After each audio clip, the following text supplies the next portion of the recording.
5, 4, 3, 2, 1. You're live with Neve.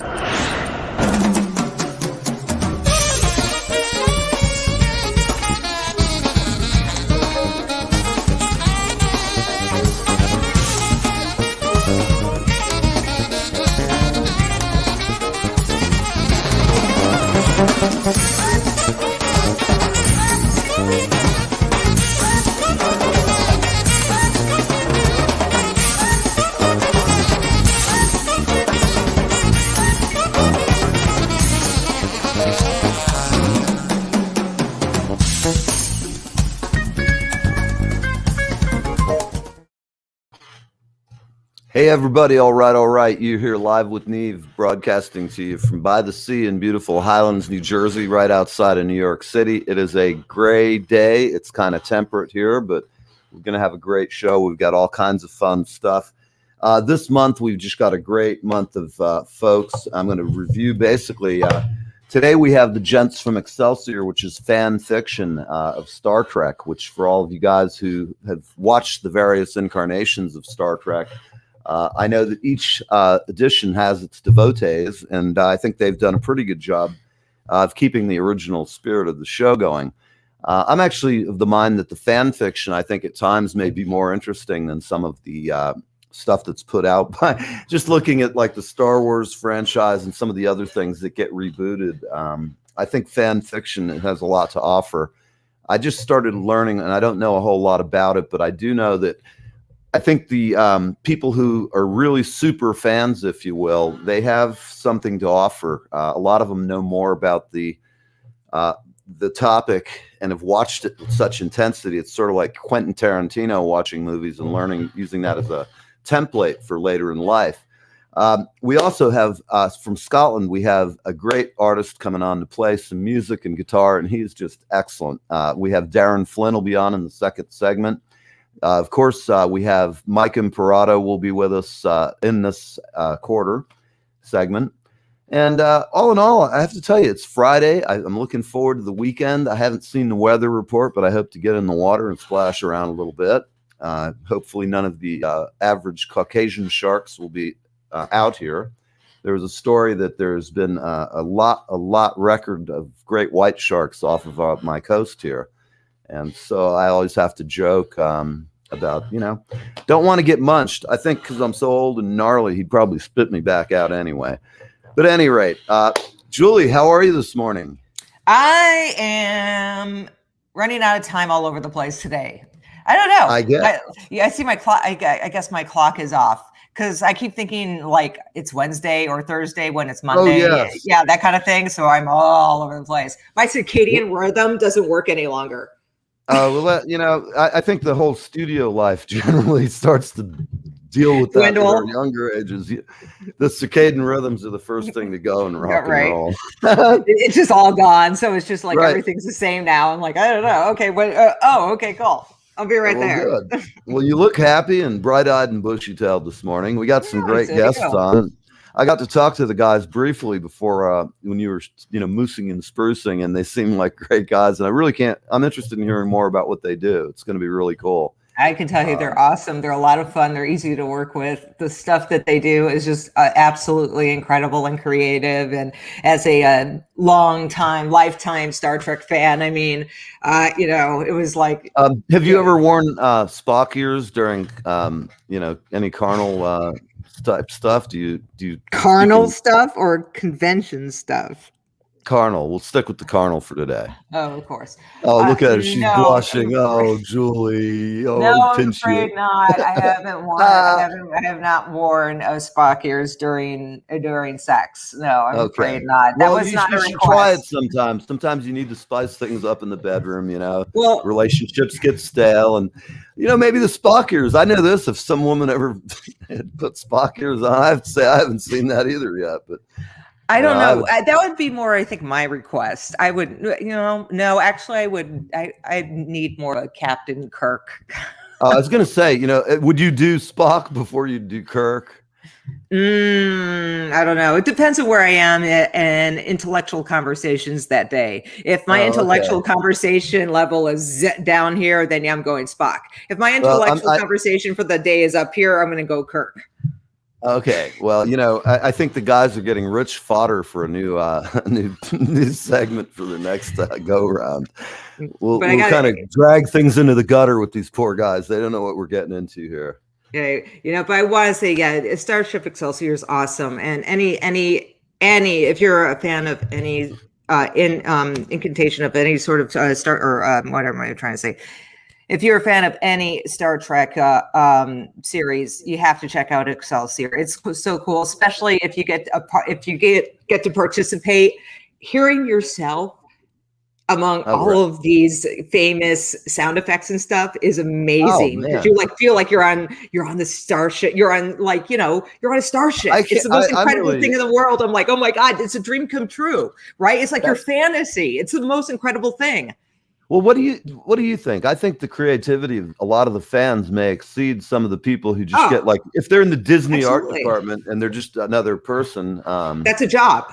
It's a job, but it's a lot different. The people it's sort of like writing a song at home. People, if they have time to dedicate to it, and kind of a solitary art.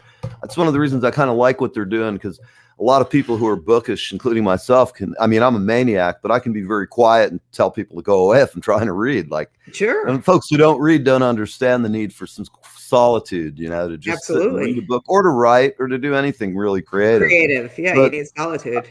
It just depends, like you said, though. Atmosphere is everything.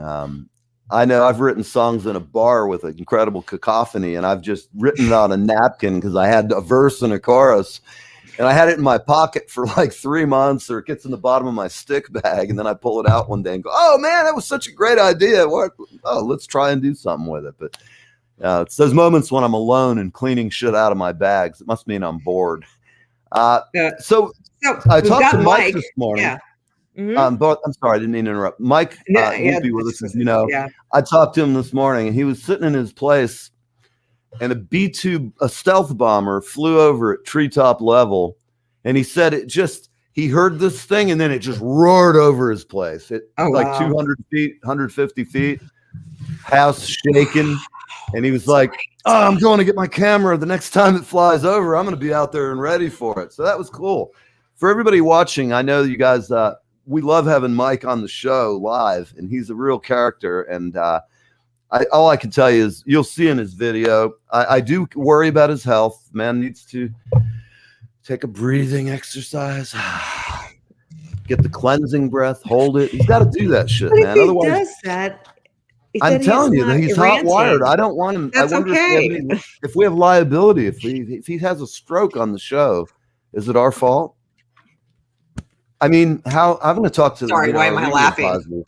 I'm gonna have to make sure that there's, we're not, because man, the guy, he's got a way with words, is how. Yes, he does. So I've got him all queued up. Everybody, Mike Imperato's rants, our rant man and a stand-up dude. Oh God, here we go. I don't know what he's ranting about either. People. Oh, I do. It's get called ready. Fatal Attraction. If you have any little ones or triggered ones or fainting goats, please don't call and whine. I will bring you on the show and ask you about your personal life. So just behave. If you're out there and you don't like Mike, well, if you don't like Mike, you don't like me. I'm coming down there and slap you around a little bit. Here we go. Here comes Mike. Mike, Fatal Attraction, baby. There we go. Story of my life.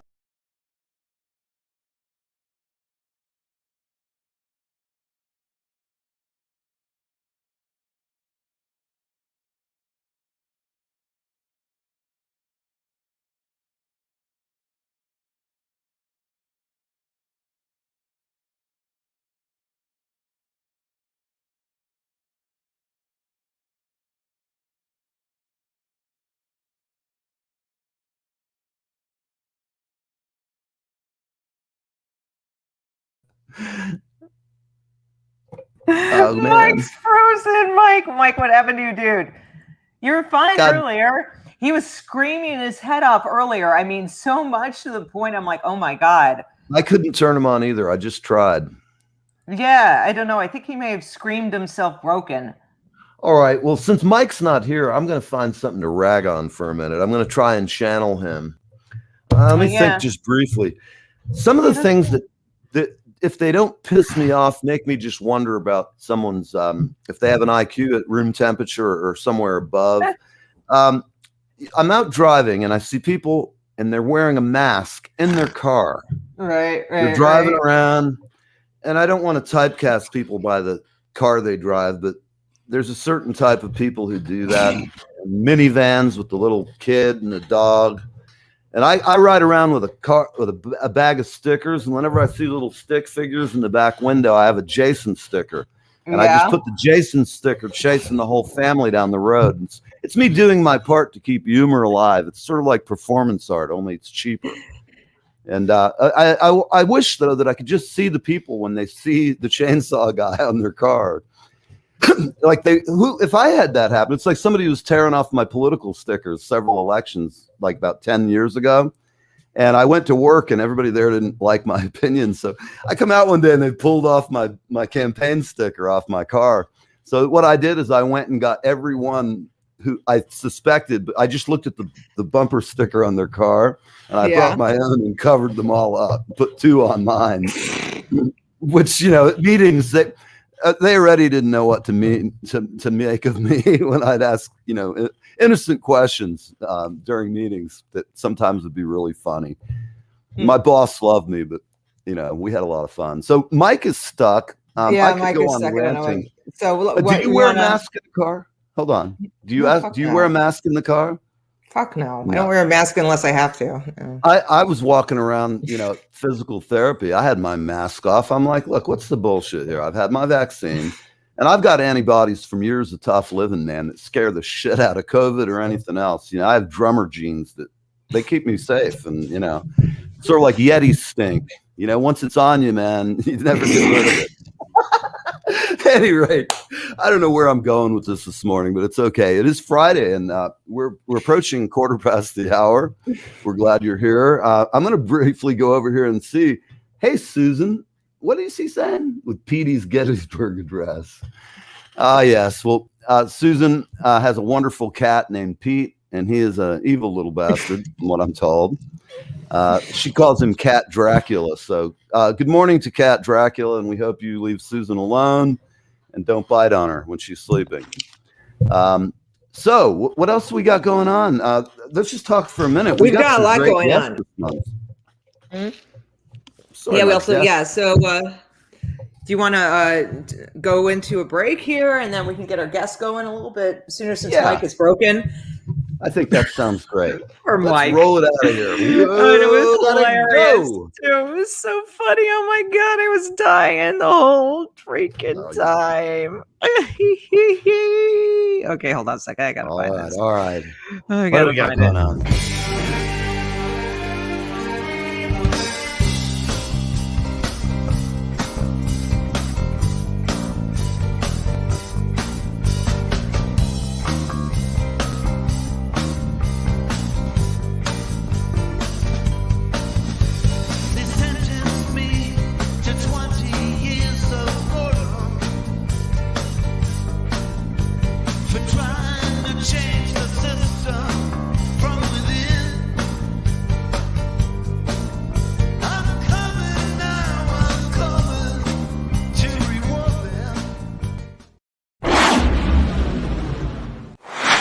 Hi, everybody. Neve from Live with Neve. We're just having a little fun driver here, so please PayPal me / at Live with Neve. Hey guys, I'm international singer-songwriter Hira, and I'm on Live with Neve. See you guys soon. All right. How's everybody doing? That was excellent. That song, by the way, is my band, and it's nearly finished. It's the longest song I've ever taken to finish. COVID just came up in the middle of it. And Mike's, today is Bandcamp Friday. There we go. Toby Wan Kenobi. Toby never sleeps. She is an amazing creature.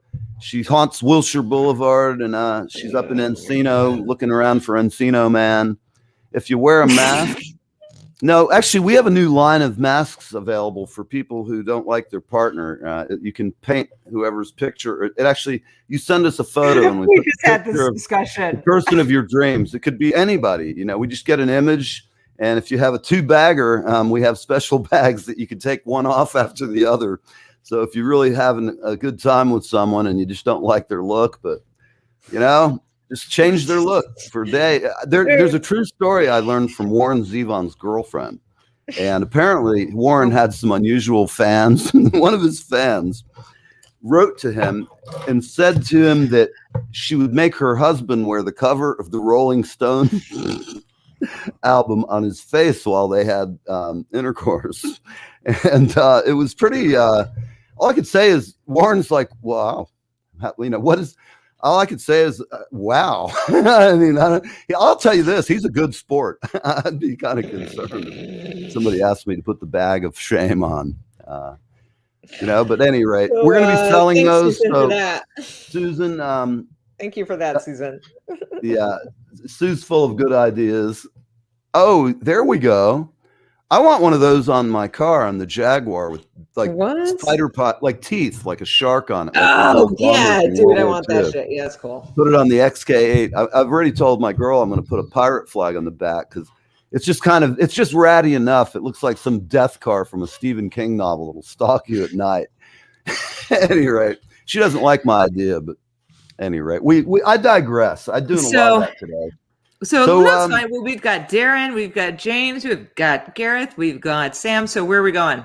Who's popping up next? Bring them on and let's give them a listen and see what's happening. We're doing music, or are you doing audio drama? I thought we were going to do the audio drama first. Let's do that, Mr. James Hinney. Let me give myself on screen. Everybody clap. There Mr. he is. James Hinney. Hello. Thank you for being on our show, sir. It's great to be here. Thanks for having us. It's been a long time since we did an actual interview. I'm a terrible Where do you come from? Where are you talking to us? I'm talking to you from St. Paul, Minnesota. All right, Minnesota. Yeah, where it is just about 90 degrees. Counter to our reputation. We get real hot in summer. Really? Wow, it's 90 there today? Yeah. That's odd for early June, but it's oh my God. Yeah, wow, that's like Florida weather, Yeah, it is. Yeah, I've got to take the kids out to the splash pad after I'm done with this. I promised my wife, you keep the kids out of this room for an hour, I will take them to the pool. All right, well, good bonus, kids man. are winning. Hey, Toby, good morning, baby. I tell you, she never sleeps. Toby's our great. She's a cast member from Los Angeles. She's part of our family and gets us. She's just great. She does so much for the music community that I just call her the amazing Toby Wan Kenobi, who never sleeps. Nice. That's a nickname to be jealous of. Yeah, right? She is the bomb. And at any rate, thanks, Toby, for logging in with us again. We always love to have you here. So tell us, James, how did this whole adventure with Excelsior begin? Good Lord, it was 14 years ago now. We've been making this show since 2007. There was no Star Trek on at the time, and it felt like there was a little bit of a void in my life, at least. I had some friends that were playing a Star Trek game together, and we said, "Hey, why don't we make some Star Trek of our own? We can take these little stories we've been writing and turn them into an audio drama, so people can listen to them as a kind of a radio show." At that time, podcasting was not really a big deal yet, but there were a couple of small fan Star Trek shows out, and we said, "Hey, we could do that." We had no idea how to do that. We were completely over our heads and had no right to begin to try and do that. But we were ignorant enough to try it, and kind of threw ourselves into the deep end and built up a show over time. And now I think we have a little bit of an idea what we're doing. Congratulations. That's how you do it, baby. Yeah. It's like rock and roll, man. You get in the garage. It is like, it's a creative process. I can imagine it almost feels like being in a band. I love the idea of it, just the collaboration between people who, it's like the band after when you've played together for a while, as long as you guys for 15 years, I'm sure you have it down much better. And I know our show's only a year or so old. We're coming up on about a year and a half now. And I started, and it looks a lot different now. Like you, I didn't have any business. I'm a drummer. I beat on shit for a living, and right. To do this, obviously, I'm a shrinking violet, so it was really tough to. I had to take hours of therapy. I went on one of those self-help sites and learned that there is no help. At any rate, I love that spirit though, of innovation where you just say, I don't know what I'm doing, but I'm going to jump and do it. Well, we thought it'd be easier. Right? Oh my gosh. It is much easier. Right? To just jump in and do it and figure it out yourself. Yeah. Right there with you. We got there in the end. And I do love these interview things though, because we do the whole show remotely. So everyone, we send out the scripts, everyone records their lines in their closets at home, and we never end up talking. So I have been working with Gareth Bowley, the new captain of the Excelsior, who just joined.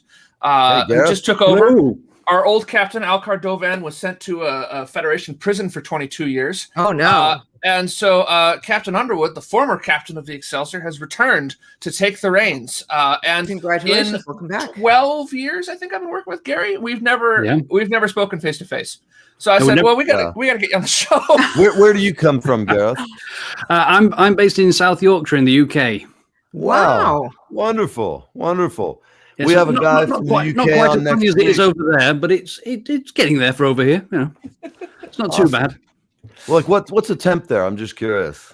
Oh, I couldn't go into all the numbers. I'm not a numbers guy at all. Probably lines, numbers. Oh, man, I like this guy.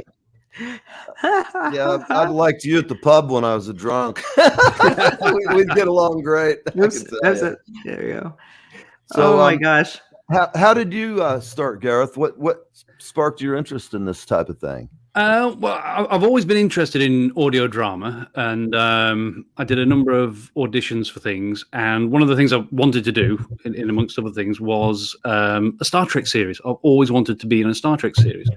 Right. And I was looking at some audition forums, and these people saying, well, these Excelsior guys have been running for about a year now. Their content's really good. You ought to try it. So I listened to a few episodes, went over to the Excelsior website, and they had an open casting policy, I think it was back then, where there was a piece of Shakespeare text, I think it was, James. We still do that. That exact still do that now, do you? Yep. Yeah, so I basically recorded an audition on the back of that, and I got this wonderful email back from James, which was, thank you very much. We like what you did, but would you be willing to wait a year for a part to become available for you? We've got a part that we think you would really suit. And of course, I'm quite happy to wait a year for a part to come along. So that's what I did. And excellent. I've been there ever since, yes. As James said, this is the first time we've ever actually physically seen each other and spoken in all the years we've been working together. That's it's amazing. genuinely weird, because when I hear you, all I hear is Underwood. But that's a good thing. Honestly. That's a compliment. Yeah, Underwood's kind of an asshole. He's a lovable asshole, though, probably. Yes, he is. Isn't he? Yeah, we all need a few of those. We all have a cross to bear. It's funny when and then when you meet the person behind the persona that is the asshole, you're like, oh my God, you're like the nicest person in the world. Who would have ever thought? Look at this guy Who'd have smiling thought? with his red cheeks right there. It's adorable. I have my moments. So you guys have been going on and on. So I know, James. So how many times a year are you able to write, produce, and get everything recorded and done? How many episodes can you do in a year? Officially, our website lies and says we do 4 episodes a year. But in reality, we're aiming right now to do 3 a year. And I think last year we did about 2 full episodes and a vignette. So we got about, but our episodes are 90 minutes a piece. So, you get a little extra stuff on the side if you're willing to wait. Do. Yeah. So, and that's one of the reasons we have to send out emails that say things like, are you willing to wait a year to be on our show? Because we got the 2 episodes doing this year, and they're ready to go. And what is your process when you guys how does, just give me a basic overview of your workflow. Yeah, right. That's the fair. Idea, and how does that Typically I'll write a script, although we've had a number of guest writers over time, especially for shorter scripts, and they'll send in a script and I'll revise it with them, and so we'll build a script up together, and then once the script is ready, we'll email it out to the actors and say, hey, everybody, surprise, there's a script, please record it. So they all record their lines over the next 3 weeks. They all they can't hear each other. They're not in the same rooms with each other. They're not recording live. But over the years, they figured out sort of how they all sound, and so they're able to play off of each other and how they imagine they're acting. And then once we've got all the lines, we hand it over to the post-production team, which is a fantastic group of about 10 people right now, who break up the episode into scenes, and then they take all those lines and they build them up into scenes. They put sound effects in on top, and then it goes back to me, and I put music on, and then we release an episode. Just a big old fancy MP3 file when you get down to it, but it takes about an hour to produce a minute of that final audio file. So there's hundreds of hours of work that go into the final product, which is why we only do 3 a year. We all have real jobs. We don't get paid for this. Hey, I get it. I thought when I started the show, before Julie came on board and brought some order to my chaos, I basically, I did everything, and I forgot the point I was trying to make, but something reminds me about the same kind of an attitude, not knowing. We have a well-oiled machine, but it's because of her now. You need that process of people. There's creative people. There's people who are creative but completely spaz. I mean, my bosses know the deal. I always have like a great manager to work with, just to handle the shit that I don't care to do. Right. I mean, it's much better having that collaboration. Yeah. Well, no, the collaboration when you have other people. After you do something, I've found, like when mixing something, you listen to it 300 times. It's time to take a break and put it down and go away and re-listen, because you'll just be like so forest for the trees. You're like, kill me. Did I change that mix? Did I do this? Did I forget to put a snare hit with reverb every other? It gets to be daunting. I'm really looking forward. I confess, I have not heard your guys' show, and I'm looking forward to hearing the clips. We're about 4 minutes out from the bit. All right. We brought chaos to Jules' order. There we go. Thank you, Susan. We always that love is a you. nice segue to bring on Sam Gillis, who not only plays the first officer, Lieutenant Commander Lorok. I guess you've been promoted off camera, by the way, Sam. Hello, Sam. No, you were promoted on camera. I remember now. But he also is our composer. He writes the music. He writes some of the music for the show. We steal a lot of music from actual Star Trek, but when we need an original composition, we turn to Sam. So have you ever gotten any feedback at all from anyone involved with the show? The official policy of CBS is to not acknowledge any of our existence. We once had a single Facebook like from a CBS person. I was like, I recognize that name. He's watching us. But that's it. Otherwise, CBS does not acknowledge that we exist, and we don't really. We just, we put our little disclaimer at the end of every episode, and that relationship allows them to not sue us out of existence. Is basically our understanding of how they see it. Very good. It's very nice. Yeah, very cool. Yeah, that's a good arrangement. Yeah, not getting sued. Yeah. Yes. Anytime you can. So Sam, tell me what brought you on this path? So, like Gareth, I saw some auditions out there. It was way back when the show had already started, but the auditions for all the main cast were already still up there. So I actually auditioned for parts that I didn't realize were already filled.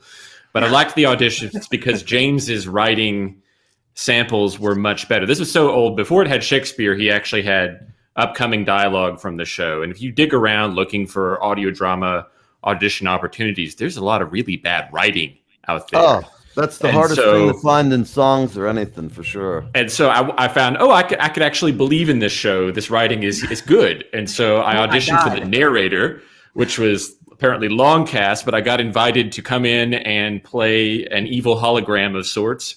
And then one of the main cast members kind of disappeared on James.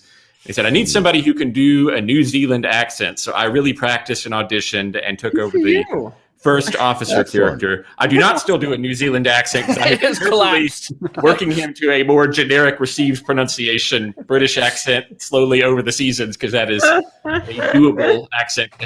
That's Gareth funny. can probably correct me on this, but I think that's the only world's active artificial accent. So Do you ever can learn find it. yourself slipping into that accent? Like while you're The New walking Zealand down one or street, the Yeah. British Either one? when you're walking down the street. Job. Yeah, because the New Zealand one, you can just swap vowels weirdly on things like fabulous is fibulous and things like that. Right. Oh, that's a great point. Is that how you learned it? Is by Kind of, yeah. switching the vowels? Okay, gotcha. Well, I guys, can't do any of we're going this. to be I back to you, really Sam. I'm admire it. sorry, we got to go to a break. We'll be right back, and we can't wait to hear some more. Actually, Julie, we have these gents on for I think 2 segments. Am I correct, or were we doing one? How's this supposed to work? I'm sorry, I'm complete. No, it's okay. We have our we have a clip here. We want to get that played, and so everyone we can demonstrate, and James can explain all that how it works, so everyone can hear, and make sure we get everybody to the correct sites so they can subscribe and follow this amazing audio drama that brings you Yes. back to the world Well- of radio. Well, let's roll it, and then we're going to be bringing Darren on, and it's going to be a great show. We're having fun with you guys. Really, it's very interesting. I really think that we're going to have you back again the next one you do. I'd like to have you on for an hour and just talk. Really, there's plenty to talk about. I have many unanswered questions, and I'll probably end up becoming a fan. I just like what I'm hearing already. So We'd love to have you. Julie, roll it. Let's check some stuff out, man. Are we doing commercials, or are we Listen. are we doing breaks? A commercial here? Hell with the Or- break. Let's play the video. I'm Sure, let's do Freeform that. radio. All right, I'm all about that. We own it, man. Okay, here we go. And this is Starship Excelsior.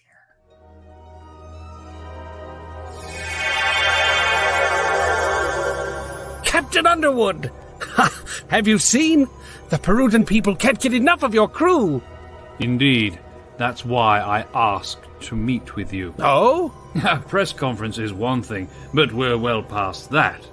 I'm under very strict orders not to interfere with your society, so I think it would be best to pull my crew out of the spotlight for the remainder of our stay. Captain, I'm afraid that won't be possible. Not now. To allay any ill feeling over this misunderstanding, I am prepared to renegotiate our trade deal on more favorable terms. Oh, Captain, you couldn't hurt my feelings if you tried. That isn't the problem. It's the broadcasters. I don't follow.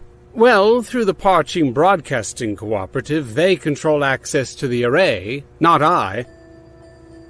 And right now, your crew is making PBC and its affiliates what I understand to be an exorbitant amount of money. They won't cooperate with their own chancellor? There's a great synergy between the government and the press. They provide me with a direct conduit to the people of our great nation, and their reporting never fails to strengthen this government, whether their stories are approving or not, though I'm pleased to say the press has found much to approve in my administration. And in exchange, you maintain their monopoly, which ensures their profits and suffocates competitors competitors that could be more critical of your government. Where I come from, synergy is a dirty word. Captain, I fear I've caused a misunderstanding. If you'll allow me to... There is a time for diplomacy and a time to be plain, Mr. Chancellor. The bottom line is, if I pull my people off the media circuit, you'll pull our access to the array? Decisions about the array belong entirely to Dr. Valen and the PBC's... Miss Tavistock, I ordered we not be disturbed. Chancellor, you better turn on the news. Which channel? Any channel. Gunshots aboard the broadcasting array just before all contact ceased with the control room and security footage cut out. Nothing further is known at this time, but Parchim military units are mobilizing to the equator to protect, and if necessary, seize the space elevator. Mazeki units... Yes. Chancellor, Sir, the array is on line 3. They say they're Mazeki, and they say they have a hostage. This is Chancellor Whitlove. Surrender the array now, and we'll go easy on you. Now, is that really how you want to begin a hostage negotiation? Dr. Valen understands. He knows his duty. Valen's already dead. I've got someone much more interesting here. Say hi, Outworlder. Janaya, Lieutenant Commander Kestra, serial number CX519. Oh, shut up. So as you can see, Whitlove, my hostage is a full diplomatic incident ready to blow. You really want to tell them you let one of their pigs get captured? Let's start again. Let's not. This is Captain Joshua Underwood of the Starship Excelsior. If you do not want an armed company of 117 Marines beamed aboard directly to your location, you have 10 seconds to release my officer. Oh, you're there too, Captain E.T. Perfect. Now I can talk directly to the man running Whitlove's puppet government. Even if you could get through our transport jammers, Outworlder, I doubt you could materialize before I have 3 bullets in this pig's head. No, you and Whitlove are going to meet my demands to the letter.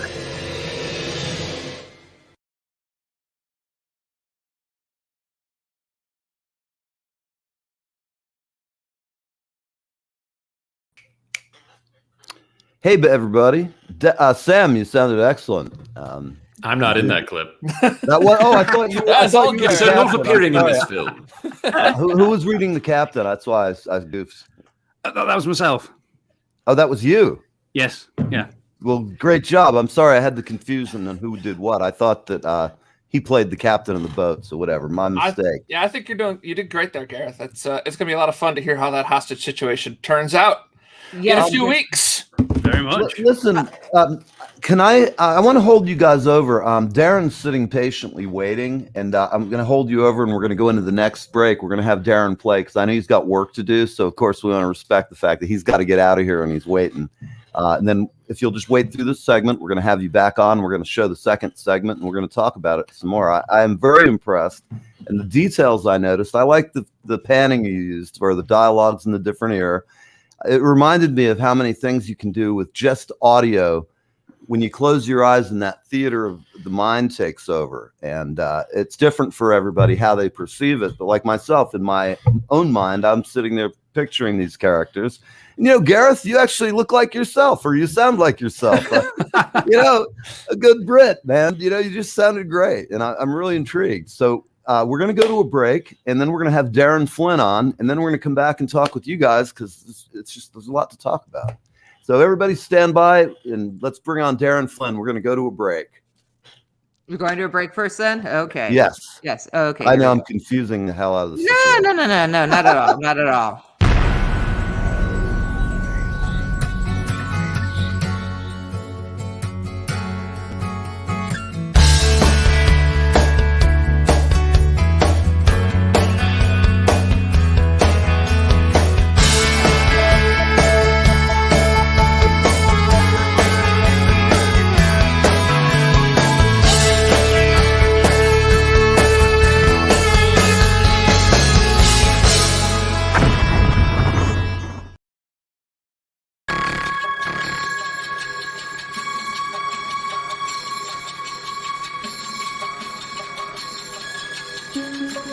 Here we are at the base of the old bridge that was washed out in 1990, forcing them to build a brand new bridge.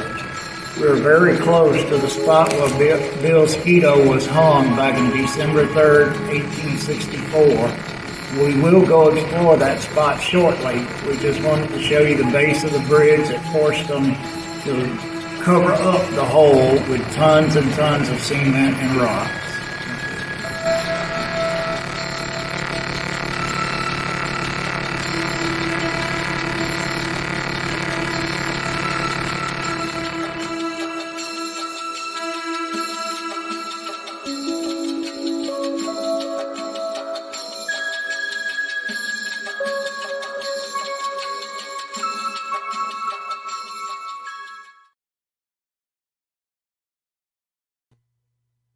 Hey, everybody. You're on Live with Neve. We're a little past half past the hour. It is a beautiful day. It is kind of gray, but it's comfortable here in New York, so I'm looking forward to just having temperate weather. We've had some great guests on today. I have to say, Jules, I'm really thrilled you got the guys from Excelsior. That is really cool stuff. Well, no, yeah, I thank James for coming on and bringing Gareth and bringing Sam on. So thank you guys, because I know they're extremely busy. It's a lot of work I know they have to do. For sure, and I have to say to everybody listening, if you watch, I encourage you to go to their site and be part of this. If you like good radio drama, it's excellent. From what I've heard, and wear headphones, people. Put on some headphones and crank them up to an acceptable level. Turn off your fucking cell phone. Put it down. Slam the door and tell the kids you're having a break and enjoy and experience good radio. And if you have kids, put them in headphones and tell them to come on in and listen. That'll help them hopefully develop a little culture. And I gotta say, as a future generation of Trekkies. Yeah, there you go. And I have to say, as a radio person, don't let the art be lost. These guys are keeping that art alive and taking us back to, before television, there was radio, and you listen to radio dramas, like The Lone Ranger, all of that. And these guys are doing live. So they need to be, that's, a wonderful thing. It's truly, I can tell it's a labor of love with these guys, because they've all got shit to do, and this is something that I really respect. People talk a lot of crap, but they actually sat around talking crap, probably over beer and pizza, and then, or at least at a distance. I know that they're separated by geography, but it's great watching how that just blossomed, and here they are 15 years later. And I imagine they're like me watching my first few shows. When I watch them, I go, "Oh my god!" But they're kind of funny, and I laugh at myself. They're great. Oh, that's great. The terror you have the first few shows, though. I look like I'm never afraid with a microphone usually, but the first time I clicked this on and had to look at it, and I was trying to do the whole hour by myself, and I thought I'd do it 6 days a week. It's like these guys 4 segments a year. I totally get where they're coming from. Yeah, when we were doing everyday shows, it was just me.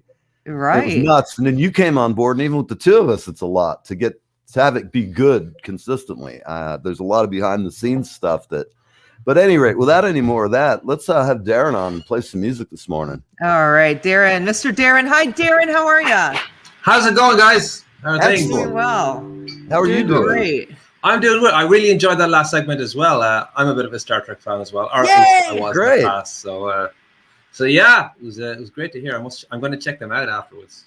Yeah, me please too. do. They're so Definitely. cool. They're such great guys. They really are. Yeah, it seems really cool.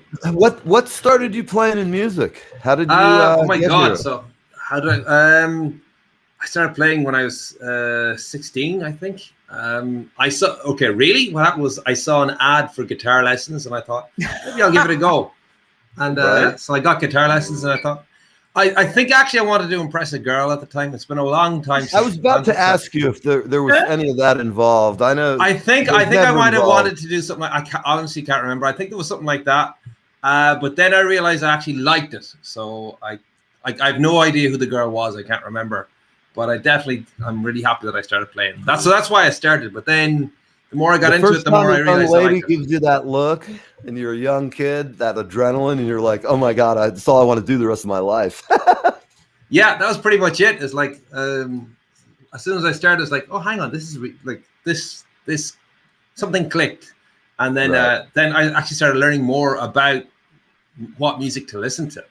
So, I went and the more I discovered great music, the more I wanted to do it myself as well. So yeah, that's why. Great. And how's COVID treated you? Have you been able to had any work, or you just doing like everyone else? No, COVID. Well, okay. So over here in Ireland, it's been not too bad insofar as the government have been really careful about looking after everybody. So I've had enough to keep me going, but there's been no gigs like since March of last year, like basically 2 days before St. Patrick's Day, which would have been the first big gig day of the year for everybody in Ireland. Sure. Everything shut down, and that was it. We've been shut down since, and it looks like we're going to be the last to open. We've lost 2 St. Patty's Days here, and I live next door to a neighbor, and he's a great guy. He used to be Bruce Springsteen's manager when he started. Wow. and he lives just down the hill from me. I throw dog treats to his pup. The dog will be out there going, "Hey, let me in." He's just a big old goofy black Labrador, and he has the best, not the dog, but he has the best parties. Tinker, every year, the St. Patty's parties in a big building where they used to rehearse first steel mill record, and it's like really funky. It's an old machine shop, and when I went there to help him, the first thing he said to me is, "You know how to use a broom?"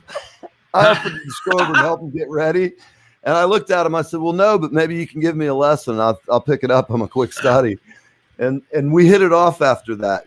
He's a really funny guy. And, everybody, the only time, a lot of people call him up every time there's a Springsteen show in 1,000 miles. They're like, "Oh, can you get me?" He's probably so sick of hearing shit like that. Yeah, I imagine. I I would have never even dreamed of asking him, because it's just like, God, don't be an asshole, It's not like you're his best friend or something, You wouldn't have to call Tinker if you were. Yeah. Okay. His name is Tinker. Yes. Okay. Cool. If you read the Bruce Springsteen book he wrote, there's a whole chapter in there about them driving to California in a 1958 Woody.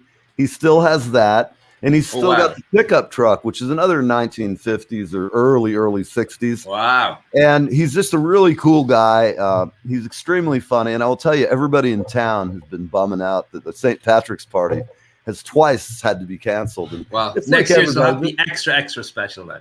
It is. But, we all have to adapt. I mean, we're here, we're alive, and I'm thankful for that. We've lost a lot of good people this year. And yeah, it's been scary and it's been tough. But okay, I have to say, for me personally, it really hasn't been too bad, because I've had the chance to sort of just like ground myself a bit and just like reconnect with other parts of myself that I just haven't had a chance to, because so it's been okay. I think it's just it was a period of readjustment, and now everything reopening again is going to be another period of readjustment, but it's going to be good. It's interesting to me. I've seen so many people who kind of reinvented themselves in many ways, and including myself, because there's not been a gig for 2 years. Now there's gigs starting to happen, but I broke my arm, so I'm not in the market for any gigs right now. And drummer with a broken arm. It's okay, because when this came, I was just going out of my mind with boredom. I'm like, the song that I was recording, I was working on a Leonard Cohen song that we were covering, and we'd been working on it for like 2 or 3 years. I mean, every time we'd get ready, we'd like recorded the scratch tracks, got a bunch of work done in the beginning, and then we went back, and things, people work. You had COVID hit, and my first inkling of how bad COVID was, I called up a friend of mine and said, "Hey man, let's go to the studio tomorrow. It's a weekend and I can get us in all day, for nothing. So let's go and track while we can." And he says, "I'm sorry, but I'm social distancing." And I went, "What's that? What is social distancing?" I have no idea what he was talking about. And I found out because I called somebody else, and then one of my neighbors, "Hey, you want to go down and have a cup of tea?" "Oh, social distancing." The store was still open, the coffee shop. But at any rate, it's been weird. And so tell me, have you been writing a lot of songs in this period? Yeah. Okay. So have I been writing? I've been writing more. I think the previous year I hadn't done a huge amount, so I've been writing more. But the last 6 or 8 months, I've been focusing on trying to actually get a solo act going, because before that I was always in bands. So this is my first time actually doing something by myself. So I spent a lot of time learning or relearning all the social media stuff and all that sort of like back end stuff that people who are not in the music business don't see. So I've been doing an awful lot of that stuff and getting my game up on that end, which is not very romantic, not very cool, but it's got to be done, otherwise nothing happens. So what are you going to play for us today?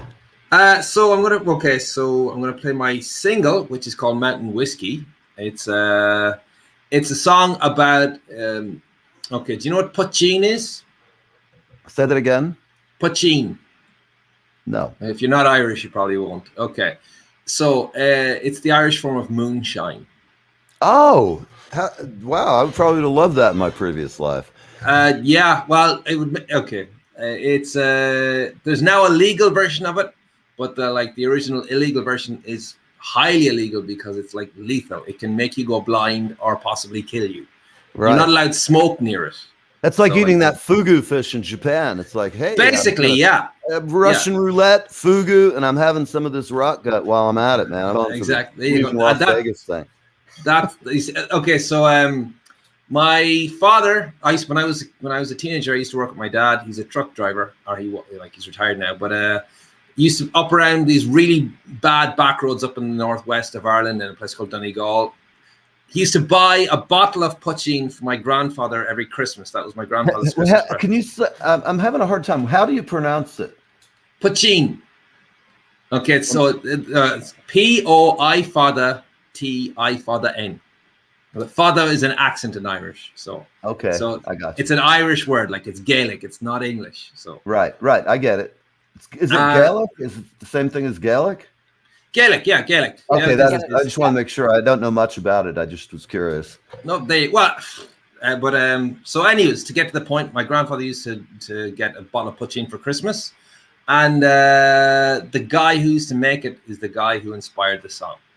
So, well, great. All right, well, let's bring it on. Okay, cool. It's very fun. Irish song about drinking. Here we go. Can't imagine.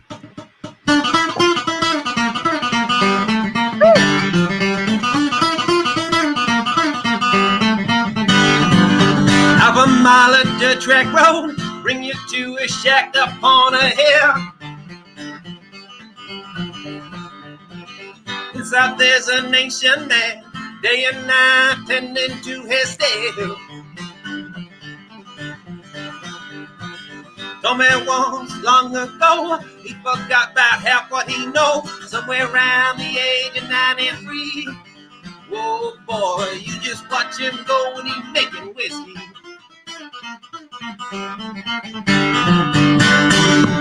Mountain whiskey, sweeter than the nectar of the honeybee.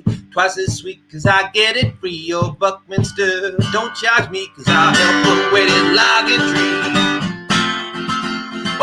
Whoa, backwood misty.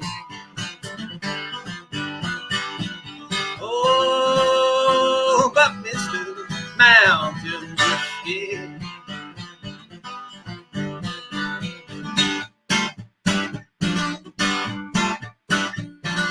Call the cops cause they all know where to get the best moonshine in the county. Don't distract him when he's mashing. He gets riled up, something nasty. Sometimes he gets requests from VIPs and presidents, kings and queens, and other heads of state. White dog, he don't care, man, they all got to eat. They wait for mountain whiskey, sweeter than the nectar of the honeybee. Twice as sweet cause I get it free. Oh, Buckminster, don't charge me cause I'll help you away this logging tree. Whoa, backwood misty. Oh, Buckminster, mountain whiskey.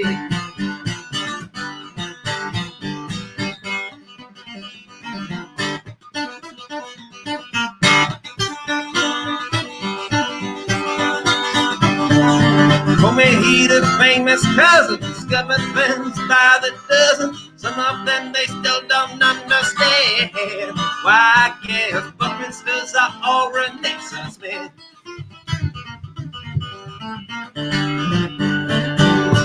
Mountain whiskey, sweeter than the nectar of the honeybee.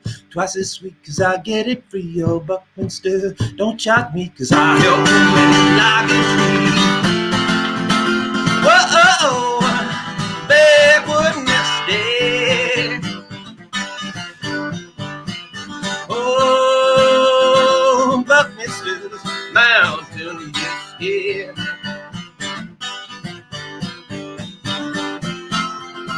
Whoa, backwood misty. Oh, Buckminster.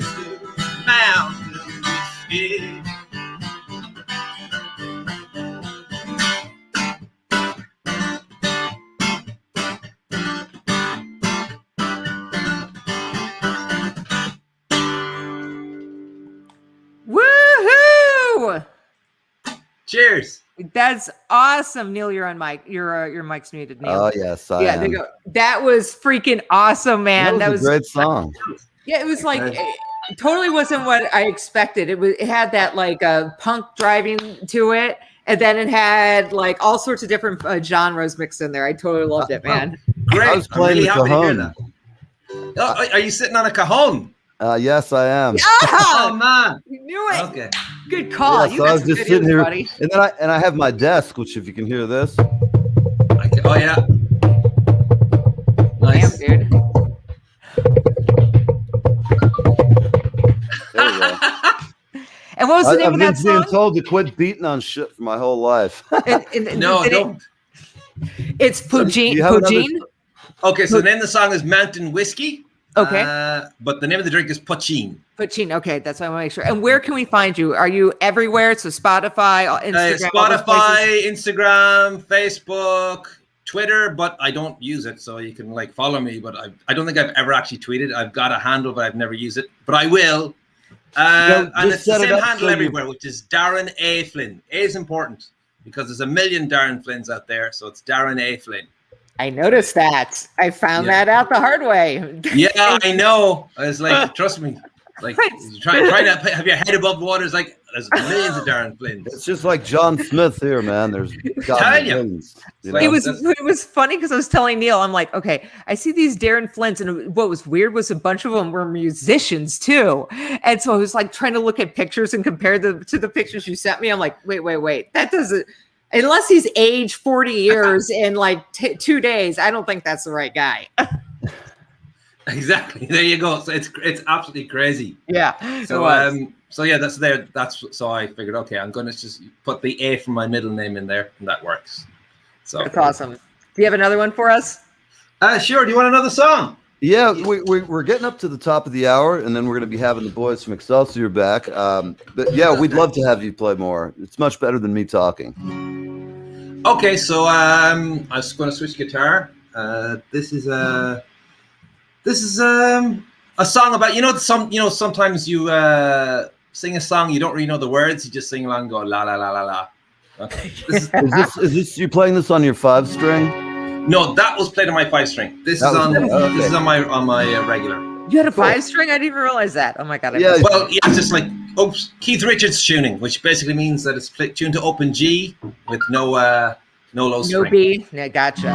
Okay, so that's it. Yeah, here we go. I'm going to take off my headphones for this so I can hear the guitar a bit.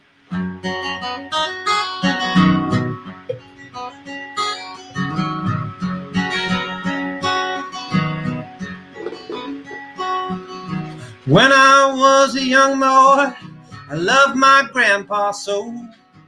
Every day after school, I'd visit him at home. We'd go walking through the countryside, show me a thing or two about the birds, the bees, the willow trees, and dragonflies. Taught me all I knew.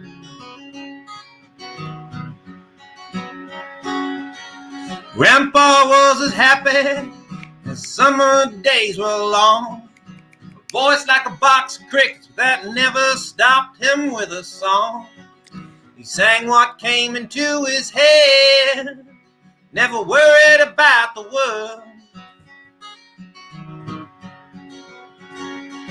Those days out in the backwoods with him, some of my best times on earth. When he'd sing something, something, something, la la la la la, la la la la, pair of shoes. Something, something, something, la la la la la, la la la la, I love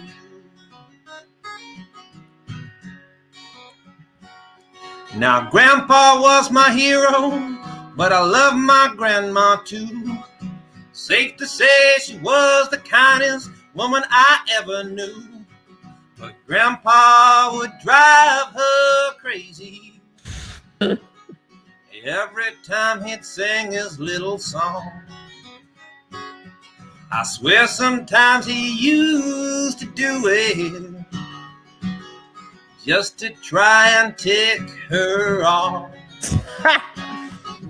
Grandma'd say to Grandpa, those the only words you know. Oh my God. Grandpa said, my darling, well, I'm afraid so.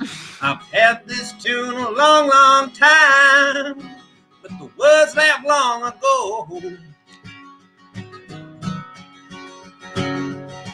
But the melody's a comfort to me, brings me back to days of old. Oh, something, something, something, la la la la la, la la la la, pair of shoes. Something, something, something, la la la la la, la la la la, I love you. When Grandpa'd been a young man, he'd been away to war. Until his dying day, he never knew what it all was for. He said, there's good people all around the world. Won't you treat them the best you can? Back that little old song of mine, I learned it in Vietnam.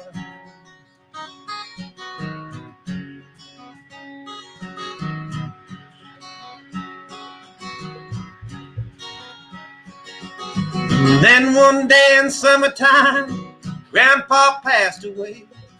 Remember when we buried him, the whole town came to pray. And everyone told stories about times he'd made them smile.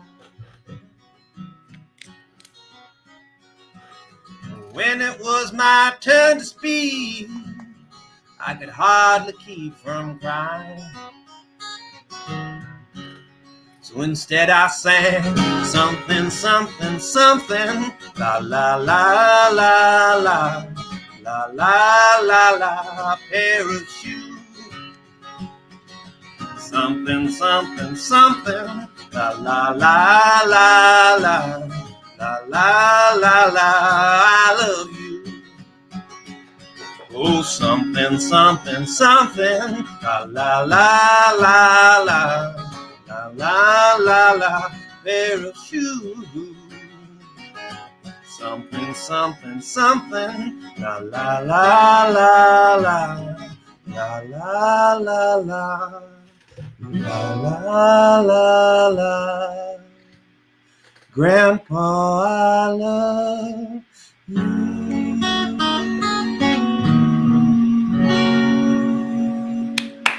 All right, everybody. That was Give it great. up for Darren Flynn here on the Live with Neve show. Darren, thank you so much, man. We want to have you back on, and we'd love to have Absolutely, you come on. I'd love to. We'll have you come on so you can play some more. You've been fabulous, and I hope you have a great weekend coming up. Do you have any great plans or anything? Actually, believe it or not, I'm doing a gig tomorrow night. All right. Yeah, the regulations allow for organized cultural events outdoors of up to 15 people. So it's kind of like good. Yeah, so You're it's getting sort somewhere. Yeah, I think there's some legalities on that number. We have a 15 people at 10-foot intervals. Yeah, it's like there's very, very specific things, but okay, Yes. so it's a way you can actually manage to do something. So yay! Well, thank you for being on, and we love to have you back. We're going to see you soon, and people, we are going to have an extra long show today. We're going to go back to the boys with Excelsior after the break, and thank you for being here. We'll see you next time. Thank you very much. All right, Just Julie, noticed one thing I said to Pamela. It's like, I'm glad you remember the verses. Thank you so much. This was Pamela's. Cool. All right. I love it. Thank you very much, guys. And Julie, yes, you go ahead and ask a question of the audience or whatever. All right, I'm cringing to know what you're going to put up, but it'll be interesting, I'm sure. I know. All right, we'll be right back. It's 1 o'clock. I'm Neil from Live with Neve. We have an exciting connection for our veterans, country music fans, and there is something for everyone. Gone Country Hats at GoneCountryHats.com. That's right, we've partnered with Gone Country Hats at GoneCountryHats.com. to you soon.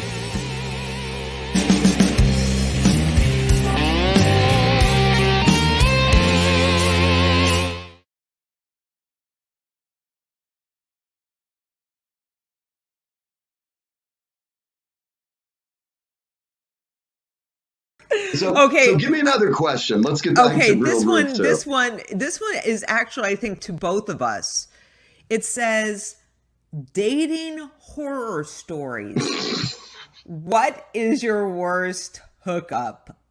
That's got to go to you because you share a lot about your horror stories. So that might be yours. Sometimes when you've lived such an exotic life. An exotic lifestyle. I just say that it's been interesting. It's not exactly conventional, but exotic. Oh boy, this is tough. Take your time. You have to be careful with what you say, but there's just the worst. You don't have to use names or likenesses or anything like that. They're all changed. The worst is ending up with a stalker after a one time. No, that it one? Was. Really? The worst, that's pretty bad. That stalker shit lasted for almost a year, which is a long time. I mean, I have to tell you, she wasn't easily dissuaded. And there was. Is this the same one that I know? I can't say a word. You can't say either. I know. It's all vanished into the past. But I'll just say to anybody out there, please do not make the mistake and go out with a stalker who might have stalker potential. Sometimes it's that element of danger that makes Eros so wonderful. In my case, sometimes you got to remember, if you play with fire too many times, you are going to get singed once in a while, And I think I had my armpits, my arms, my chest hair, and my face all thick, and my nostril hairs all singed for almost a year from that. Just having that fear of someone showing up and slithering into your back room when you don't know they're there and then stabbing you with an axe. I mean, see, if it's the same one I remember, I remember it was like I don't know if this can even make the air. It wasn't funny. No, it was scary. Maybe it was a different one then. I don't know, because you've had a couple of them, haven't you? I have. More than one. I've had two to count so far, but I'm always auditioning for a new one. for a new ex-stalker. Yeah. And stalkers are easier. The bar has been lowered. See, because I don't think I've had a stalker, or I've been completely oblivious. I had half a stalker or whatever. But we can hook you up with one. I mean, they're available. I can get them from Central Casting. They're Ludi lone gunman types. Yeah. I don't know. Yeah. I mean, unless it's Jason Momoa or Chris Hemsworth, I don't know what's the point. What's the point? If the guy brings you home, let's just give you some dating tips. If you go home and the guy has a collection of swords. Oh, I love swords. I collect them. Oh, well, maybe you found the guy of your dreams. I mean, there you go. Well, guys, remember that, though. Uncle Neil's giving you advice, men's advice. Beware of stalkers and women with knives. That doesn't go till it's Julie. You submit your application, Julie vets her dates very carefully. Let's say we will know all about you. Julie used to fence, and Julie loves fencing, and Julie loves swords. And she's going to stab your ass if you get frisky and she doesn't like the way you... Let's just say she doesn't like the speed bag treatment. Oh, I do that too. Yeah. Oh, yeah, that one. Never mind. Moving on. So that was the most scary one. Worst then? And then just in the fun, no, I can't even go there. I mean, I know people want to hear things, but some things just can't be let out of the boat or out of the bag, so to speak. In fact, I actually noticed some old show I did where I had a slip up. I had to go in and edit it before you were with me. Just had to change a name. It slipped out. Right. But you never remember this. I'll tell anybody who's horsing around or doing anything. Never hurt somebody. Don't be a douche, man or woman. Oh yeah, there's no reason. Be a grown up.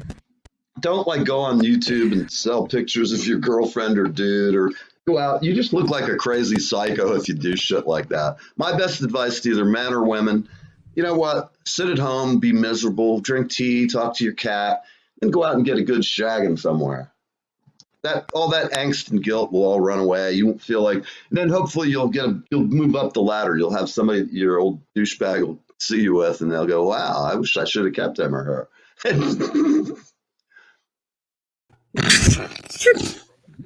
Oh man, that was rough. God, we have horrible advice. Good thing, but that's because I we get do. Well, horrible questions. I will say this: if anybody's taking my advice, this is purely fiction, and all anything goes. There's a disclaimer, man. We're not responsible for anything. Good Lord, those are horrible, evil questions to ask. I know. Who the fuck would write that to us and ask shit like that? God Almighty, these people are crazy as shit sometimes. All right, moving on. Let's move on. The guys More from fun Excelsior, stuff. And we're doing an experiment. We have uploaded the video, and we're hoping the gods of StreamYard will cooperate with us. I'm doing a genuflection. I'll cover all bases. Hamushka mushka, mushka da. All right, we're all ready to transport into the world of Excelsior. Do you guys want to set up this next bit? Yeah, I'll just set it up real briefly. This episode is largely about a planet's broken media environment, which may sound familiar to people who live on, I don't know, our planet. I noted those. I noted your. I took note of that. Didn't mention it, but yeah. Very clever. So, and this particular clip will take us to as you may have gleaned from the other clip, the crew has become increasingly trapped in this media circuit. And on this clip, one of our cast members, Commander Neva, is on a sort of a talk show. And I think you should listen closely, especially to the second audience member. Uh-oh. All right. Captain Underwood! Have you seen? The Perutan people can't get enough of your crew. Indeed. That's why I asked to meet with you. Oh? A press conference is one thing, but we're well past that. I'm under very strict orders not to interfere with your society, so I think it would be best to pull my crew out of the spotlight for the remainder of our stay. Captain, I'm afraid that won't be possible. Not now. To allay any ill feeling over this misunderstanding, I am prepared to renegotiate our trade deal on more favorable terms. Oh, Captain, you couldn't hurt my feelings if you tried. That isn't the problem. It's the broadcasters. I don't follow. Well, through the Parchim Broadcasting Cooperative, they control access to the array, not I. And right now, your crew is making PBC and its affiliates what I understand to be an exorbitant amount of money. They won't cooperate with their own chancellor? There's a great synergy between the government and the press. They provide me with a direct conduit to the people of our great nation, and their reporting never fails to strengthen this government, whether their stories are approving or not, though I'm pleased to say the press has found much to approve in my administration. And in exchange, you maintain their monopoly, which ensures their profits and suffocates competitors competitors that could be more critical of your government. Where I come from, synergy is a dirty word. Captain, I fear I've caused a misunderstanding. If you'll allow me to... There is a time for diplomacy and a time to be plain, Mr. Chancellor. The bottom line is, if I pull my people off the media circuit, you'll pull our access to the array? Decisions about the array belong entirely to Dr. Valen and the PBC's... Miss Tavistock, I ordered we not be disturbed. Chancellor, you better turn on the news. Which channel? Any channel. Gunshots aboard the broadcasting array just before all contact ceased with the control room and security footage cut out.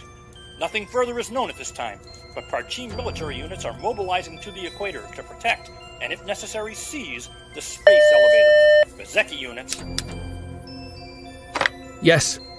Chancellor, the array is on line 3. They say they're Mazeki, and they say they have a hostage. This is Chancellor Whitlow. Surrender the array now, and we'll go easy on you. No. Whoops. was the wrong clip. But that was the same clip. But it sounds like it was my bad. It sounds like I sent you a duplicate. I'm always glad to listen to myself twice in a day. Hey, I didn't mind hearing it again. Actually, yeah, I didn't either. Yeah, absolutely. The audio effects, were going on, and just it was very yeah. nice. I stand by my earlier, really big fan already. So, oh no, it was nice to be able to hear it again and like Neil said, hear different things this time, than you heard the first time. So that was very cool. So let's talk about where can we find you? We're at StarshipExcelsior.com. We're also on the iTunes Music Store. We are on all these. There's all these podcast scraping services now that just go into the iTunes library and take all the RSS feeds out and put them on other services. So we're kind of everywhere now. We're on the Google Play. We're on the Spotify. We're on the Castbox and the Stitcher, and I don't even know half the services we're on now. They just scrape us out. So if you're looking for podcasts, you can find us. We're under fiction, science fiction. But our main site is StarshipExcelsior.com, and we'd love to see you there. We would too. We'd love to send lots of people, and we'll be. I know I'll be signing up to see you guys regularly, and I can't wait to have you back on. We'll plan out something. Now that I know what you guys are about, we'll really have some fun with it. That'd be plenty of fun. All right. Well, thank you. Thank you. Everybody watching. Thank you. We were talking to the voice of Excelsior. It is fan fiction. It's excellent. You just heard a clip, and I know I'm going to be going and checking out to hear some more. It is 1:30 the hour here in New York, and everybody over the pond and everybody all around the world watching. Thanks for watching. You're on Live with Neve, and we'll see you today at 4:00 with our West Coast feed. Thank you. And here we go. Bye, everybody. Bye, everybody. Thanks for having us.